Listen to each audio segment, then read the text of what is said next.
Okay, welcome back everybody. We are still talking about nuclear radiation. New topic. We're going to talk about the speed of radioactive isotope decay. And this is, I'm sure this is a sentence that I stole from one of your books. Speed of radioactive isotope decay is predictable. So what do I mean by that? Or what does your book mean by that? Well, here's a thought exercise.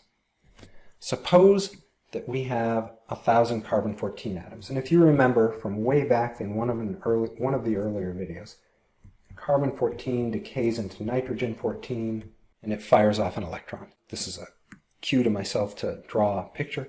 So suppose I have a big ball of carbon-14 atoms. So a bunch of carbon-14s all over the place. I'm not going to draw 1,000 of them, but pretend that I did. 1,000 of them are there. If I wait around long enough, they're going to turn into nitrogen-14. That's what this equation says. Suppose, and this is not true, but let's just pretend to keep it simple, that I wait 1 hour, and I come back later, an hour later, and half of the stuff that I had is carbon-14. So I have 500 carbon-14s, and the other half that used to be carbon-14 is now nitrogen-14. So there's 500 nitrogen-14s. And let's pretend that that took an hour. It doesn't really take an hour. It takes a different amount of time, but let's pretend. The question is, if I wait another hour and come back and look, what's going to be there? You can pause the video and think about that. If you unpause the video, the weird thing is that if you wait an hour, there's going to be about 250 carbon-14s left, and there's going to be about 750 nitrogen-14s. Now, this is weird to me. If you had asked me this when I was a beginning chemistry student, I would have said, look, it took an hour for half of the carbon-14s to decay into nitrogen-14. If I wait another hour, then everything's going to be decayed. It should be all nitrogen-14s and there won't be any carbon-14s left. But it turns out that that isn't what you had. You had half of what you had left over, half of the carbon-14s, half of 500. If you wait an hour, you're going to have 250 carbon-14s left. If you wait another hour, you're going to have half of what you had left over again. So you'll have another hour, you'll have 125 carbon-14s. What I'm trying to tell you here is the way that you measure how fast a radioactive material decays is you measure the amount of time that it takes for half of it to decay. And the amount of time that it takes for half of it to decay is basically always the same amount of time, no matter how much stuff you have. Now, there are limits on that, but that's generally true. Let me try and draw you a table to explain what I'm talking about. So I have a table here, and at the beginning, so when no time has gone by, 0 hours, the number of carbon-14 atoms that I have is 1,000. If I wait 1 hour, according to my story, then I have 500 carbon-14 atoms. If I wait another hour, so now 2 hours have gone by, you might think that I would have no carbon-14 atoms left, but apparently I end up with about 250. If I wait another hour, so 3 hours have gone by, I'm going to have half of whatever was left over, which is going to be 125, and on and on and on. And so the amount of time that it takes for half of your stuff to decay is always the same amount of time. And this has a special name. It's called half-life. So all unstable isotopes have a specific half-life. In other words, they have a specific amount of time that it takes for half of the radioactive material to decay. So the amount of time it takes for half of your radioactive isotope to decay is called the half-life of your radioactive isotope. You can think of this as the divorce equation. It's how much time it takes for you to lose half of your stuff. The point of this slide is to show you that different radioactive isotopes have different half-lives. The half-life of carbon-14 is not 1 hour like I was saying on the previous slide.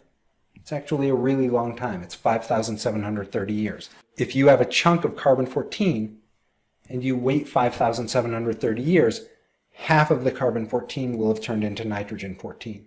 If you wait another 5,730 years, half of whatever you had left over will turn into nitrogen-14. P32, this is phosphorus-32. This is a different radioactive isotope. It has a very different half-life. Its half-life is about 2 weeks.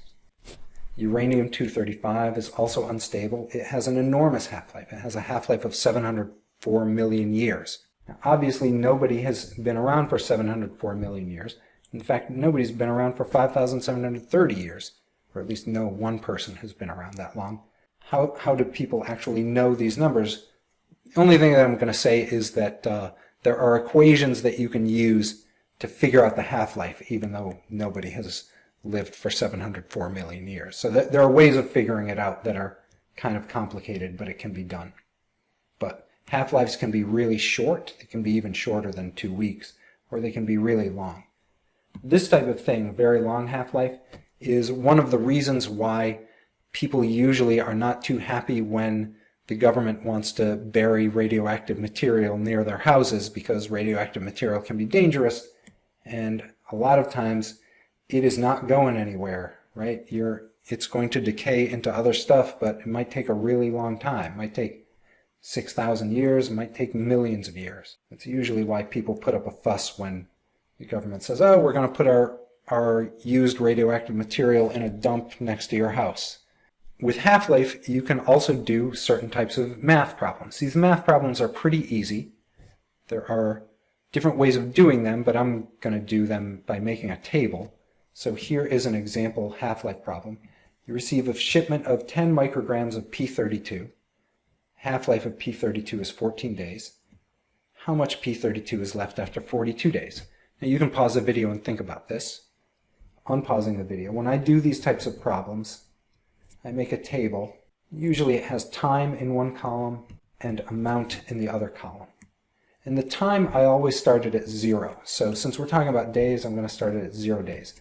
This is important. You should always start at 0. The amount that I started with, well, 10 micrograms. This is the symbol for micrograms. A Greek letter mu and a G, that means micrograms. If I wait around one half-life is 14 days, and I come back and I say how much P32 is left, well, it's going to be half of what I had the previous time I checked, so it's going to be 5 micrograms. If I wait around another 14 days, so that's going to be 28 days total, how much P32 is left? Well, it's going to be half of this number. That's going to be 2.5 micrograms. If I wait around another 14 days, well, the total number of days is 42 days. How much is left over after 42 days? Well, it's going to be half of this number, which is going to be 1.25 micrograms. And if you look, the question is, how much is left after 42 days? So we have our answer. This is our answer, 1.25 micrograms. And that's basically how you can do these types of problems. And these types of problems will show up on quizzes and tests. Keep adding the half-lives until you bump into the amount of time that you needed to go by. And you keep cutting the amount in half. And then you just look up whatever the appropriate amount of time is, and you look up how much you had left over. Now, you might say, well, are you ever going to ask us how much is left after 44 days? Something like that, because 44 is not a clean multiple of 14. And the answer is no. I'm not going to ask you to answer that. There are equations that you can use to answer that, but you're probably not going to love them, so we're going to avoid that. And every type of question that I ask you is going to involve what I'm going to say are clean multiples of whatever the half-life is. Here is another problem, similar to the one on the previous slide, but this time we're actually going to use 3 columns. Half-life of carbon-14 is 5,730 years. If you remember, the decay equation for carbon-14 is this. So carbon-14 decays into nitrogen-14. And it says you have 4 milligrams of carbon-14. How long will it take to create 3 milligrams of nitrogen-14? In other words, how long will it take for 3 out of the 4 carbon-14s to turn into nitrogen-14? Same kind of table, but this time I'm going to make 3 columns. So time, amount of carbon-14, amount of nitrogen-14. And actually I'm going to make another column as well. Total amounts. And remember, what time do we start at? We always start at 0. Since this half-life is written in years, we're going to start at 0 years. How much carbon-14 do we have at the beginning? Well, we had 4 milligrams. And we had no milligrams of nitrogen-14 because nothing decayed yet. So the total amounts are going to be 4 milligrams because 4 here, nothing there, that's 4. If we wait 5,730 years, right, you put yourself in a deep freeze and somebody thaws you out, how much carbon-14 is left? Well, it's half of this, so it's going to be 2 milligrams. But where did those other 2 milligrams go that used to be carbon-14? Well, they turned into nitrogen-14. So we're going to have 2 milligrams of nitrogen-14. And if you add up these, 2 and 2 makes 4. The whole point of this column over here is just to show you that the total weight is always going to add up to 4 in this kind of problem. Well, for this specific problem. If we wait another 5,730 years, that's 11,460 years total. How much carbon-14 is left after 11,460 years? Well, it's half of this, so there's going to be 1 milligram. But where did that extra milligram go? Well, it turned into nitrogen-14. But we already had 2 milligrams of nitrogen-14, and we got an extra one, so now we're going to have 3 milligrams of nitrogen-14. The total amount of stuff that we have is still going to be 4 milligrams. And if you look at the question, it says, how long will it take to make 3 milligrams of nitrogen-14? Well, here we are with 3. It's going to take this long. It's going to take 11,460 years. So that's just another example of a half-life question. This particular problem I'm going to call a backwards half-life problem. This is what that's supposed to say. It's supposed to say backwards. You receive 400 nanograms of mercury-210 at 8:15 in the morning. At 8:45 in the morning, you only have 50 nanograms of mercury-210. What's the half-life of mercury-210? The reason that I'm calling this backwards is in the previous 2 problems, I told you what the half-life was and I asked you how much stuff was left. This time, I tell you how much stuff is left, but I want to know what the half-life is. This is maybe a tiny bit more complicated, but it's not super complicated either. So what I'm going to do in this case is I'm going to write the amount. I'm going to write a table of the amount. Well, I started with 400 nanograms, so Ng is the abbreviation for nanograms. Now, I don't know what the half-life is, but if I waited 1 half-life, how much stuff would be left? Well, there would be 200 nanograms left. So that is 1 half-life that went by. Fair enough? We don't know how long this is, but we know that it takes 1 half-life to go from 400 to 200. If I waited another half-life, how much stuff would be left?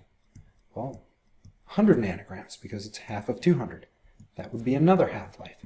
If I wait another half-life, how much is left? Well, 50 nanograms, because 50 is half of 100. That would be another half-life. So how many half-lives does it take to go from 400 to 50? Well, it takes 3 of them. So 3 half-lives goes from 400 nanograms to 50 nanograms. But 400 nanograms to 50 nanograms, how much time went by? Well, we started at 8:15. We ended at 8:45, so that is 30 minutes, right? So 400 nanograms to 50 nanograms is also 30 minutes. And what this means is, well, if 3 half-lives is what you need to go from 400 nanograms to 50 nanograms, and 30 minutes is what you need to go from 400 nanograms to 50 nanograms, then these 2 things have to equal each other. So 30 minutes equals 3 half-lives. But we don't want to know how much 3 half-lives is, we just want to know what 1 half-life is. So we divide both sides by 3, and half-life of this stuff, what is it, mercury-210, is 10 minutes. And so there you go, that's a backwards half-life problem. Alright, that's the end of this video introducing half-life problems.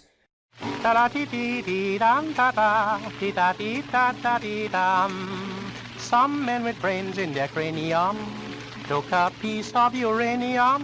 They did what other men couldn't do. They split the atom right in two. Now it's up to the people to crusade to see that no more bombs are made, that this great force should only be used for peace and democracy. Da da dee dee dum da da.